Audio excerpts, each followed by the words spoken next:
Bismillahirrahmanirrahim. Alhamdulillahi rabbil alamin. Wabihi nasta'inu ala umurud dunya waddin. Wassalatu wassalamu ala ashrafil anbiya'i wal mursalin. Wa ala alihi wa sahbihi ajma'in. Rabbi syrah li sadri wa yassir li amri wahlul uqdatam min lisani yafqahu qawli. Amma ba'du. Assalamualaikum warahmatullahi wabarakatuh. Nama Allah yang paling agung diceritakan oleh Abu Al-Qasim Al-Junaid kepada seorang muridnya. Nama Allah yang paling agung adalah Huwa. Karena itulah yang Allah Subhanahu wa ta'ala tampakkan sebagai pembuka dan sembunyikan sebagai penutup dalam nama Allah. Dia adalah Dia. Demikian jelasnya. Dia menjadi samar dan tersembunyi sehingga tidak diketahui, demikian seringnya disebut. Dia menjadi sangat gamblang dan dilupakan sehingga tidak tergambar. Sejumlah ulama ahli hakikat menjelaskan, barang siapa berzikir dengan nama Allah tanpa merealisasikan penampakan haknya dengan menegaskan harakatnya, ia sebenarnya tidaklah mengingat atau menyebut Allah.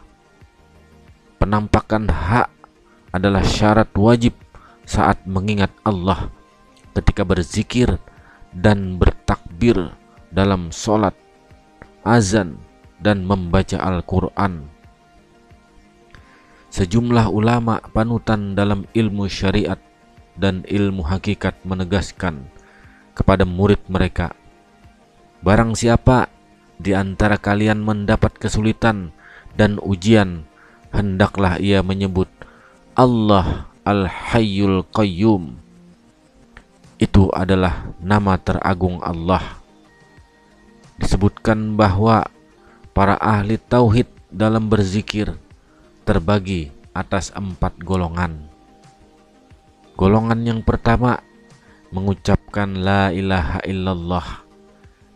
Mereka berada di antara penafian dan penetapan, yaitu dengan menafikan segala ilusi dari pemahaman dan menetapkan keberadaan Sang Maha Esa yang tidak memiliki sekutu dan tandingan. Golongan kedua mengucapkan Allah. Mereka hanya menyebut nama tanpa menyebutkan penafian saat menetapkan. Bagi mereka, penetapan keberadaannya sesudah penafian selainnya adalah bukti kejauhan dan kekeringan. Kemudian golongan yang ketiga mengucapkan Huwa seraya menetapkan keberadaannya secara hakiki. Sebenarnya ini adalah zikir hati berkesinambungan yang tampak samar pada lisan. Golongan keempat tidak mengucapkan apa-apa. Mereka terpana dengannya dari seluruh makhluk. Mereka lenyap dalam zikir tauhid dengan menyaksikan Allah Subhanahu wa ta'ala semata-mata. Zikir mereka adalah tauhid dengan penyaksian, bukan dengan lisan lagi. Terkait dengan nama Allah ini, para ahli makrifat juga terbagi atas 4 golongan. Ada yang mengucap Allah saja, kemudian ada yang mengucap Huwa, dan lagi ada yang mengucap Ana atau aku, dan yang lainnya ada yang terdiam. Wujudnya pasti baik secara syariat maupun ma'rifat.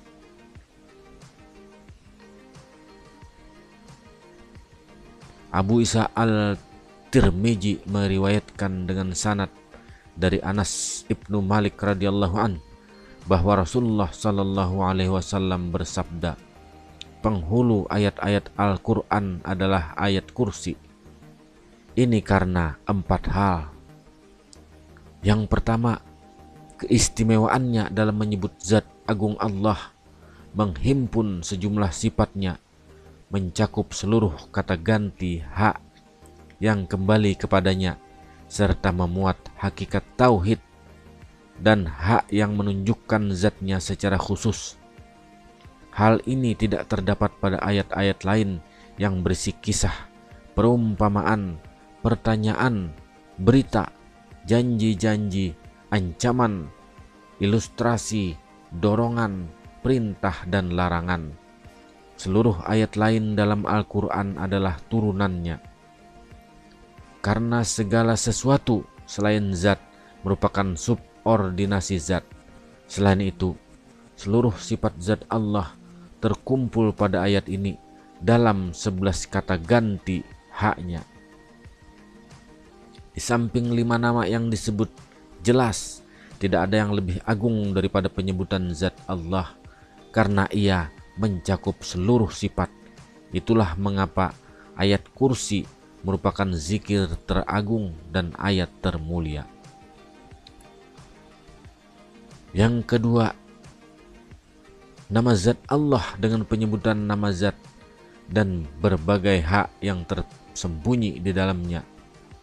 Nama ini menghimpun pokok-pokok namanya dan kesempurnaan sifatnya. Pada huruf hak terdapat hikmah menakjubkan dan rahasia istimewa. Diriwayatkan bahwa barang siapa berzikir huwa, niscaya ia diliputi cahayanya dan disingkapi rahasianya. Kemudian yang ketiga, disebut dengan ayat kursi dan dikenal dengan kursi. Kursi Allah seluas langit dan bumi, bahkan lebih. Meskipun segala sesuatu adalah ciptaan Allah, dalam hal ini terdapat perbedaan antara makhluk dan penampakan kekuasaannya. Dia memberikan keutamaan dan rahmatnya kepada makhluknya yang dia kehendaki.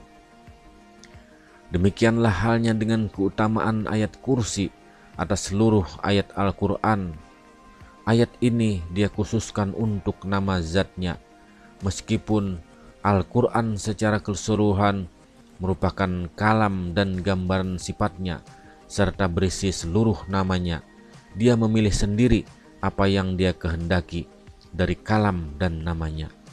Kemudian yang keempat, Nabi Shallallahu Alaihi Wasallam menyebutnya dengan nama kepemimpinan atau penghulu, memberinya nama tersebut serta mengkhususkan nama tersebut untuknya, bukan ayat-ayat lain. Sebutan pemimpin merupakan istilah paling mengena, paling pas dalam memberikan pujian, dan lebih sempurna dalam menunjukkan keistimewaan. Sebutan tersebut betul-betul menunjukkan puncak kemuliaan Rasulullah SAW. Rasulullah SAW bersabda, "Aku adalah penghulu, pemimpin manusia." Kemudian beliau menampilkan kerendahan hati dan kesempurnaan kepemimpinannya dengan menampakkan anugerah Allah seraya bersyukur dengan berkata, tetapi tidak bangga. Pantaslah beliau mendapat keistimewaan dan keutamaan sempurna. Kemuliaan zikir terletak pada kemuliaan objek zikir, dan kemuliaan ilmu terletak pada objek ilmu. Wallahu a'lam bissawab. Assalamualaikum warahmatullahi wabarakatuh.